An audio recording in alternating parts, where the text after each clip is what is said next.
Media 24/7. News in the Mirror. Tukwaniriza nate ku Media 24/7 tukomyewo okwogera ku nsonga ezigenda mu maaso mu ggwanga lino erya Uganda. 0Z Nazamba mbeerawo ne munnange Samula Hanifa nga twogera ku bigenda mu maaso. Okulayira kwa President w'eggwanga twakulabye so nga tino okw'ababaka ba Parliament kugenda mu maaso. Ndowooza obubaga bwatandise mu bitundu byammwe okujaguza oluvannyuma lw'okulayira. Kuba omuntu bw'aba tannalayira tumanya nti toba tonnakakasa nti mubaka oba mukulembeze. So okulayira nga kuwedde tukakasiza ddala nti nno abalondeddwa be bakulembeze baffe. Njagala basooka kutegeeza bannaffe ababumo cultural performers bano nga bateekamu ssente. Bayita ku mukolo gwo baana bato ba buwala balenzi n'abawala ojja kubanga ate obanyumirwa nga bafuula omukolo gwo ogw'obuvunaanyizibwa. Ojja kuba ofuna ennamba zaffe ku screen obafune ate bafuula omukolo gwo ogw'ekitiibwa. Hanifa wanji tukomyewo nate sayinza okulaba tukomyewo nange sayinza okusanga kulikayo ekkololo twavudeyo byatambudde kololo yawuumye nga ffe abantu bawansi tetulina nawo tuyitira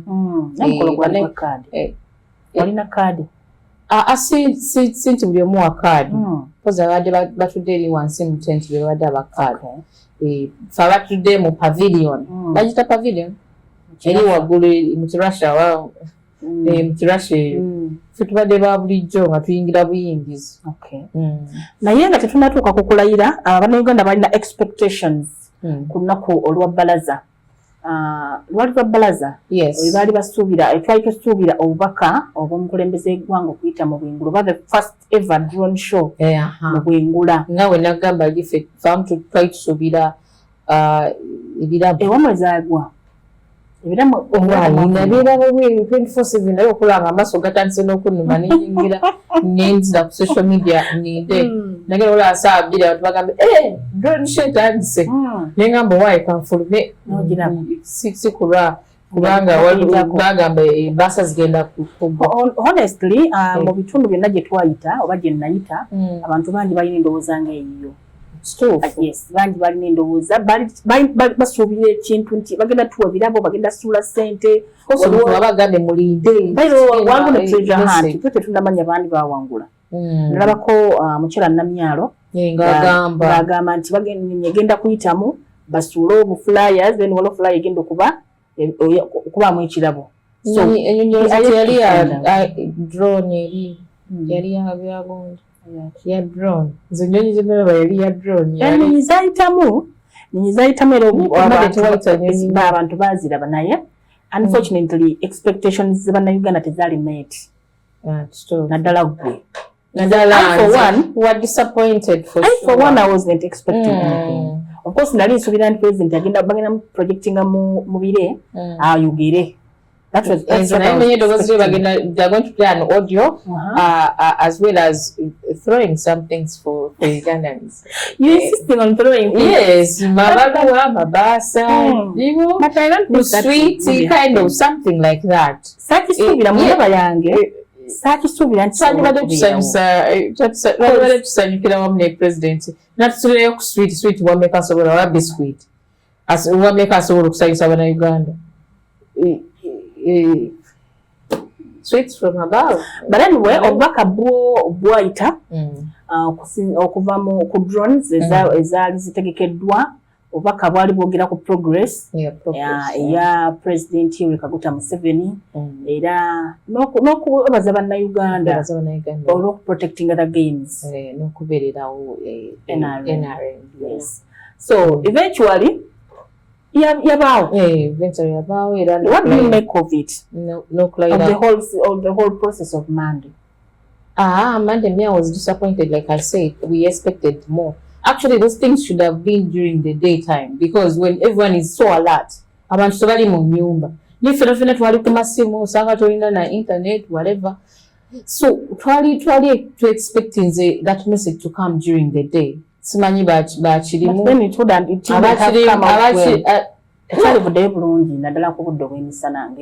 obw'emisana we expected something different. We didn't know it was going to be a drone thing. Yes kubanga era okuva gundi omukyala Namyalo kye yatugamba nti mulinde ekirabo munofuna it was a treasure hunt. The flyers were going to be flown ground That's what she said. Yes, that's what she said. It made rounds on social media, but still, something like that. Those things, and those things were in specific areas. Kati naffe abali mu kibuga abamu nga tumanyi tugenda birabane. It was only people who were around, I think, Kololo and Nakasero, around that area. Abali ku hills.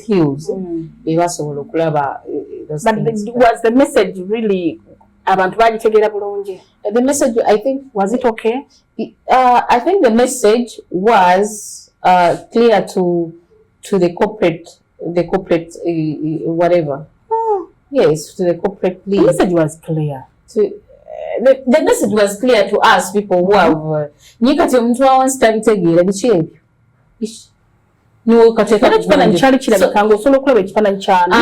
people make so many of AI things of there, so people the message yabulira kubanga oli n'ateekayo akantu ke oli neyeteekayo oli n'ateekayo ebibye okulangirako concerts ku exactly. Anyway, so the message was confused. Okay, after the message, then here comes the final day. Yeah, the final day. Olunaku olwali lulindirirwa omukulembeze w'eggwanga okuba ebirayiro bye. Olunaku lwatandise ng'olunaku olulala era omukulembeze w'eggwanga n'alabikako yalabiseko ne muwala we Natasha. After rounds going on social media, Ananga agenda kujja nani mama Janet anajja. Natasha was very smart, by the way. Yes. Natasha, I commend her for being there for her dad. Like she has been there throughout more campaigns. This time around, she has organized stuff like banamawulire okujja ba bloggers okugenda wa president okubuuza president bannayuganda okwogera eri president. She has been there, she has been involved in each and everything, and I really commend her for that. So she happens to be there with the president elect era n'akuba ebirayiro bye oluvannyuma byonna ebyaliwo. Yabadde smart olunaku regular olunaku lwabadde lulungi ne ba delegates. By the way, this time around so many delegates, by the way, presidents basinzeeko kulayira kwa yes, but oyogera kuli kusiko kwali okwa COVID.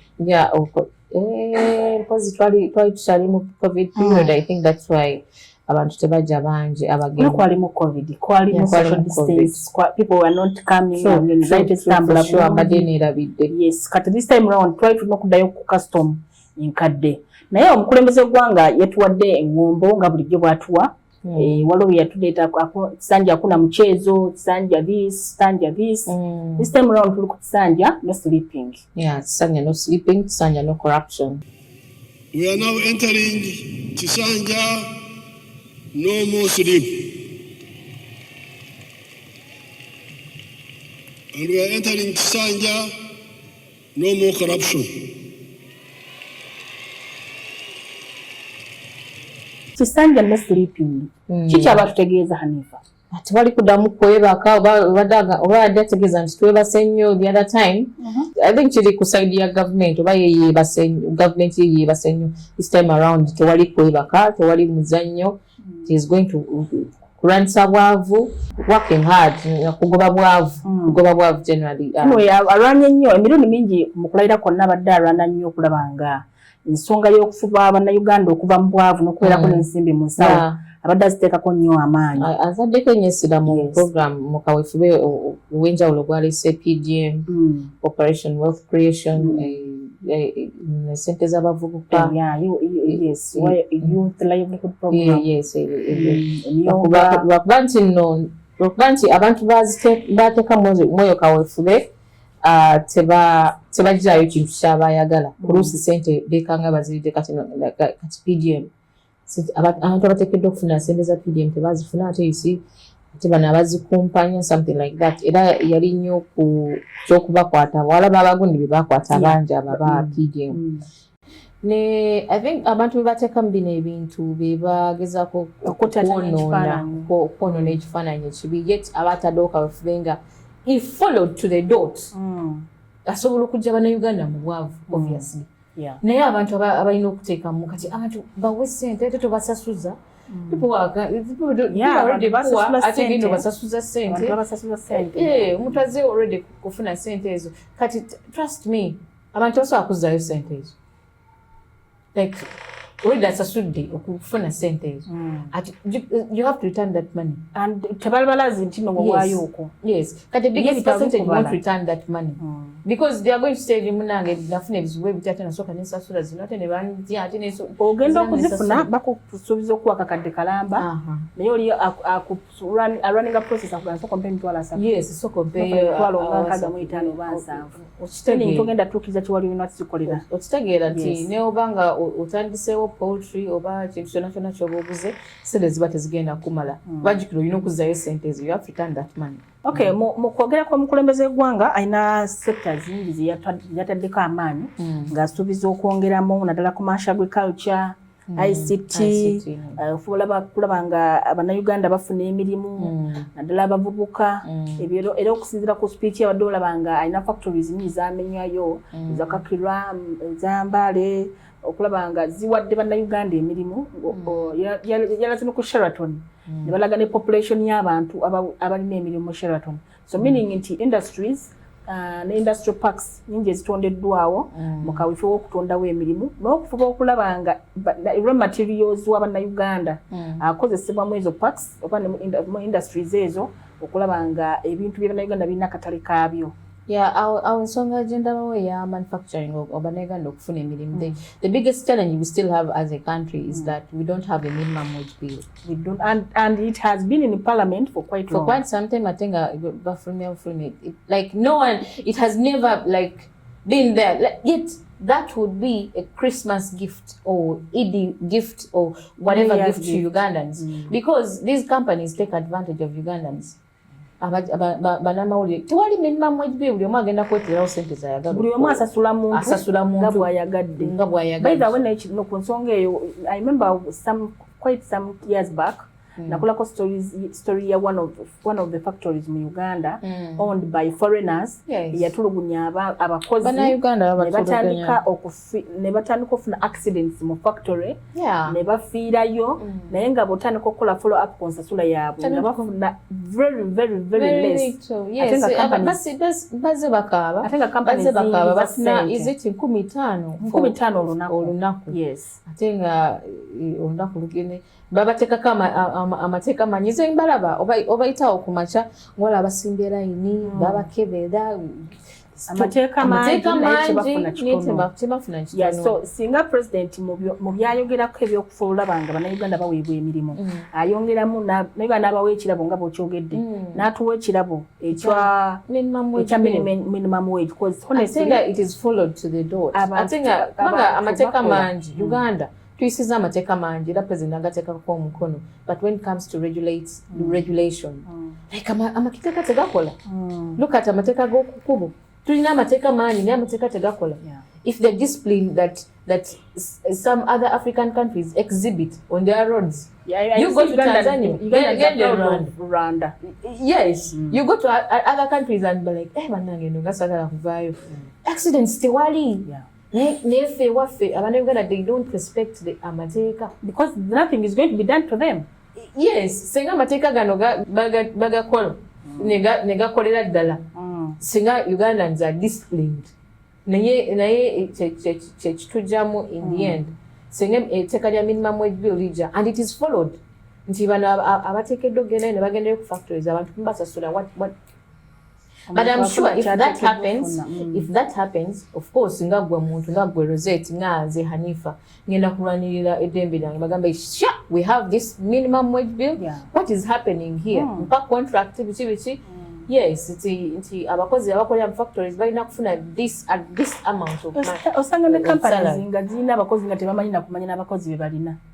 just kyonna kiri awo okay n'ebirala mukulembeze gwanga byakonyeeko yakonyine ku East African market we've evidently seen nti no the East African community amawanga gakolera wamu bulungi okulaba nga bateekawo common market n'okulaba nga ebyamaguzi bya Uganda bituuka katale k'amawanga amalala not only in East Africa but even in Africa and also in other countries badde ndaba nnyo amawulire ojjukira ebiseera biri waziti mu Kisanja kiri oba kino amata ga Uganda we gaganibwa kasooli wa Uganda we yaganibwa emotoka ne zibeera sitaaka ku borders so ensonga ezo ezisinga zikolebwa ku East African community n'amawanga gati whereby the president is one of the abatula ku ntebe ya waggulu owaffe batula ku ntebe ya waggulu okuteeseza ensonga ezo kasooli waffe yatuuka nakkirizibwa yes n'amata gaffe gakyali awo but it was because of the quality. Yes, the quality. Ne ingredients ezimu zetteeka mu birungo mu bintu byaffe ebye Uganda. Naye nga bwe bibanga ensonga ezo ezityo zikwataganyiziddwako. Meaning nti ebyamaguzi b'Abannayuganda, Uganda taba worried where to sell their maize. Naddala abali ku commercial. Of course. Because President abadde alwana nnyo okulaba nga tuba ku kulima ebyokulya ffe ewaka ebyokka tulime n'ebyokutunda mu mawanga amalala. So East African community and that common market of the East African countries naye ekoze kinene nnyo okulaba nga etumbula Uganda singa kisigala kigenda mu maaso Bannayuganda ne basigaza that route nti bakyasobola otunda ebintu bya mawanga amalala it will work well for the Ugandans. Yeah, obviously. Kisigala eri ffe abakola. Yes, on that very point, njagala kwebaza president. Like he has really fought hard for the East African community to unite. Yes. East African countries. Sobola ne iyala tuina iyala parliament. Yes. It is because of the efforts of the president. President and Uganda is represented very well. Yes. And it is his efforts. Naye kati ekyakatale kibulamu era yagambye if I were in the US I would be a billionaire. I would be very rich because they have a market you can sell from what? From California, Somalia to Georgia to all those states of the US or Gawazidaba. Naye fe Africa tuchabula munyo nti simanyo bate twesigangana I don't know. Yeah, tuchalina obuzibu. Because we wouldn't be having issues of nti ebyamaguzi bya Uganda bigwanibwa okuyingira South Sudan. Really why? Uganda tulina ettaka eddungi, tulina climate ennungi, tulina emmere. But South Sudan tebalima. No, but the reason was because of the aflatoxins that were added mu bintu ebiva Uganda. Era jjukira ebiseera ebyo waliwo tests ezaakolebwanga ku mmere efuluma wano. Kizuulibwa nti waliwo emmere eva eno ng'erimu eddagala eryo wadde nga likolebwa protecting emmere obutayononeka. Yes, okuta akawuka akakyamu. But then nga teri abulabe eri omuntu. So if we had worked on that earlier, oboolyawo tewali baddawo nnyo obuzibu bw'amaanyi. But I don't think it is only aflatoxin behind that. Is it political? It is something. Yes, it is something. That is gendawa. Kasoli waffe yali alagawa. Amata. Kenya ne South Sudan. Yes. Yes. Aren't we in good terms with those countries? We are, but then when it comes to any small issue, Abana Kenya nga obamanyibo, they have a stronger economy compared to Uganda. Bobangwanyo okutugoba mangu bichi yet Uganda has fought hard to unite those countries for them. They twalanga ba bigger brothers. But we have we have one of the grandfathers of East Africa. They should respect our grandfather. Yes, who is still around and still knowledgeable. Achawa magezi negulu yabagambe. You people don't the bazukulus temulina tebomanyi history.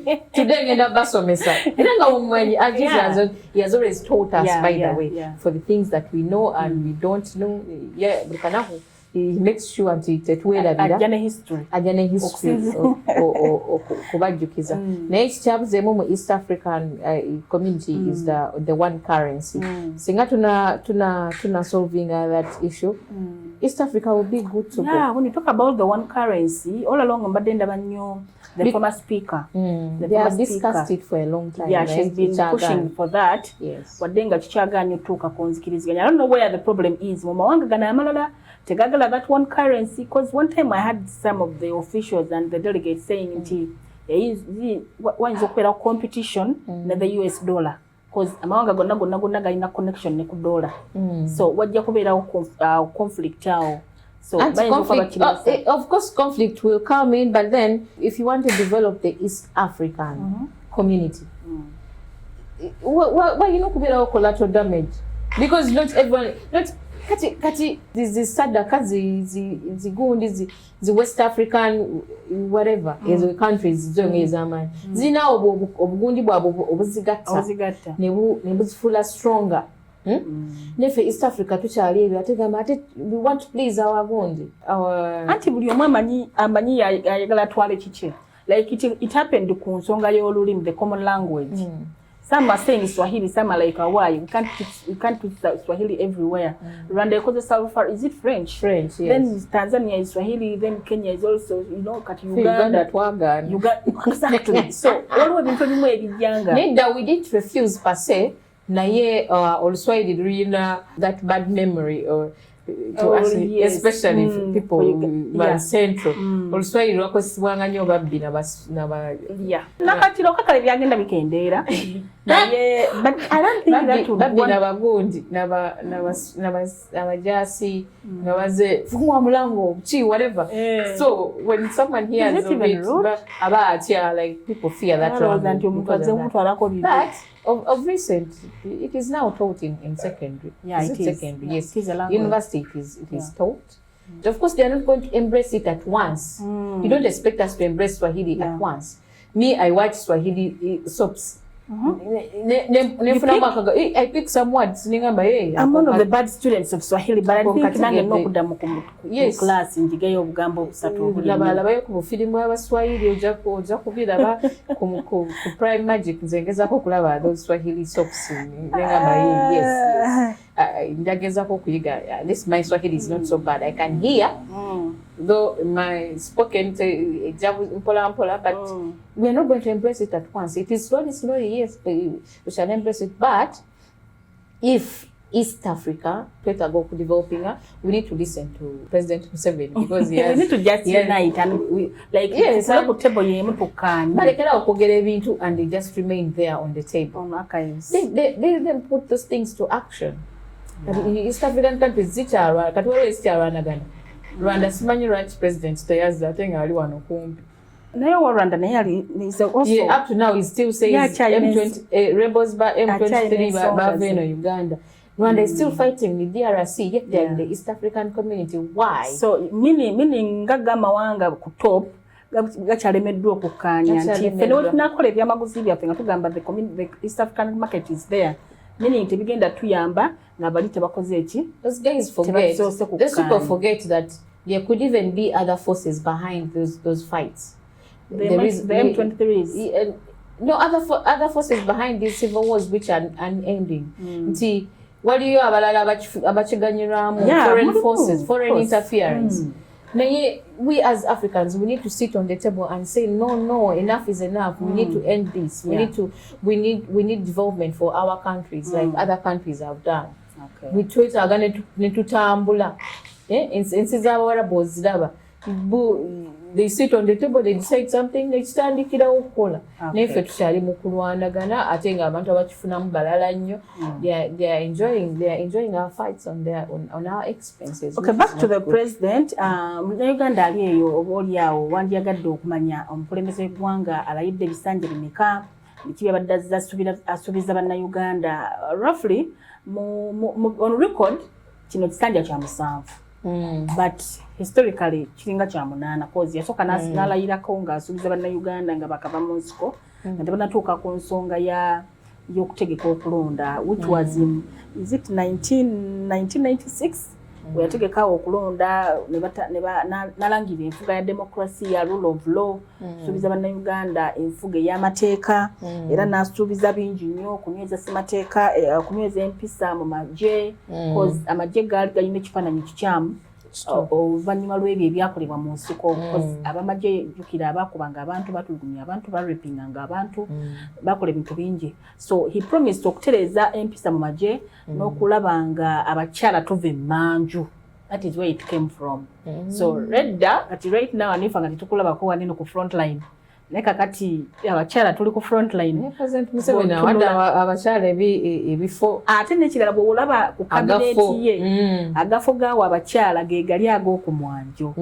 For example right now tulina mu kabineti eno egenda okugwako oba mu 11th parliament tulina abakyala abali ku mwanjo bangi. For example the speaker main speaker, the omukulu, she's a woman. Vice President, even the one before the one before is a woman. Deputed by male. Yes. Vice President is a female. Prime Minister is a female. The Minister Banja abakazi tomala. Banje. Ate nga bamukoledde kati laba majegere. Bakoze badde ekifaananyi nti abakyala ssebo bo batadde mu kintu bakikolera ddala. Era President tukwebaza naffe gye tuli tusobola ebintu ebyo. Next time Anifa tugenda mulaba ku cabinet. Okitegeera ffe tukolera ddala omulimu era President tutwerabira. Naye nga tuvudde mu byokwogera obwogezi abakyala bw'aba asazeewo okukola ekintu n'omukwasa obuvunaanyizibwa abukola n'amaanyi ge gonna. Yeah, of course, when you look at so many of most of the corruption cases, abakyala baliyo batini.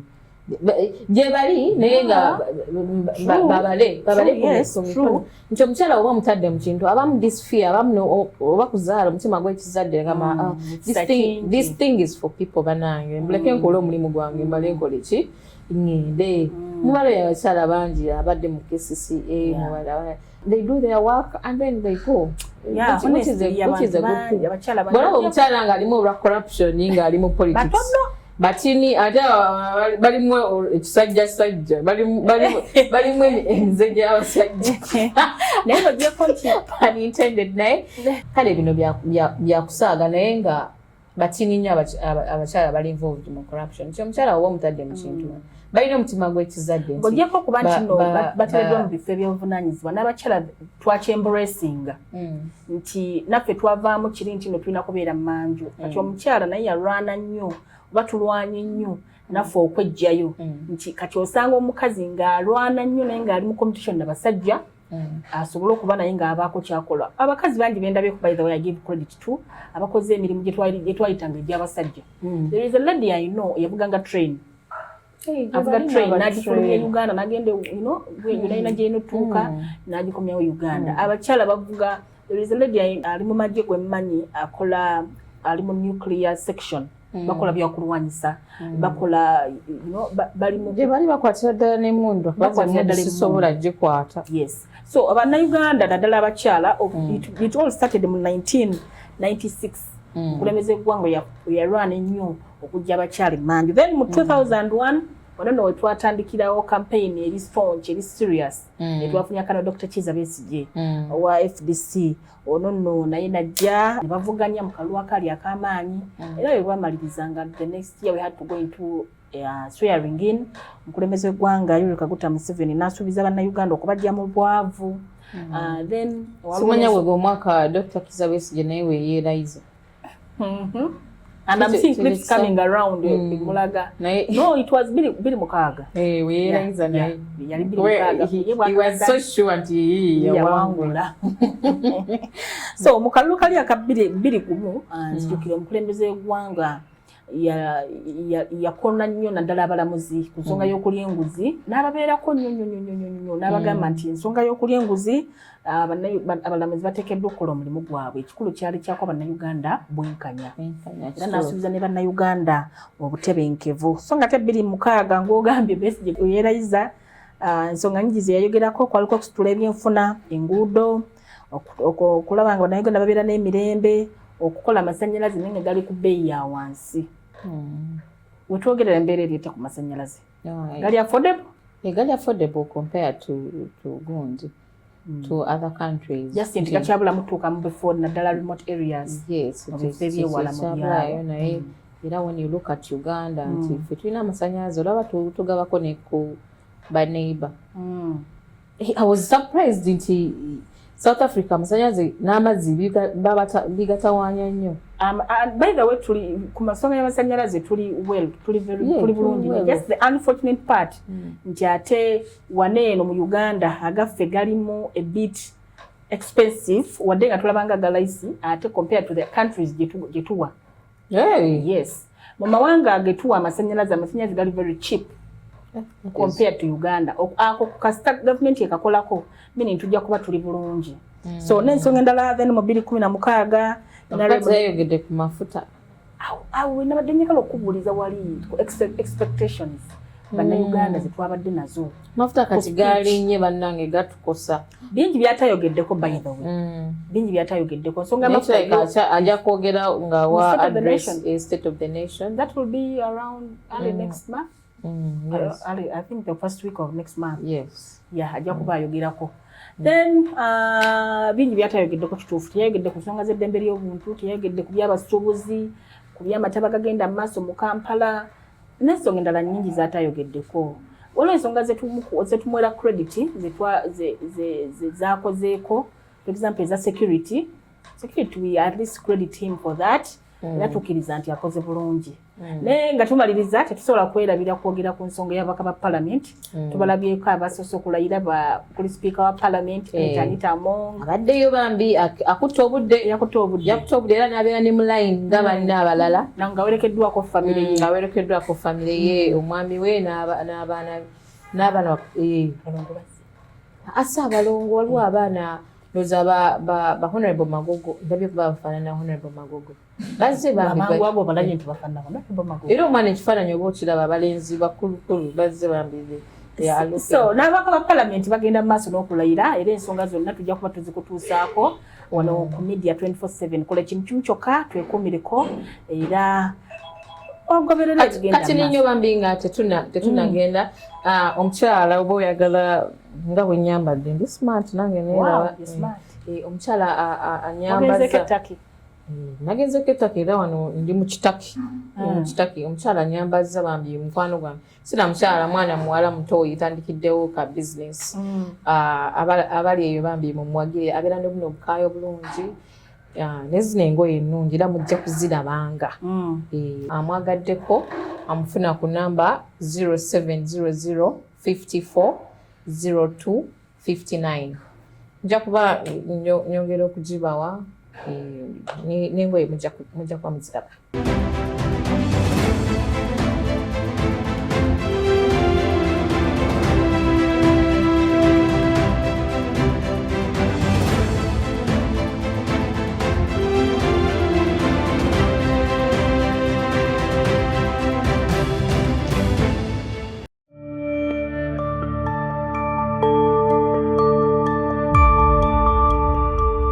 Media 24/7.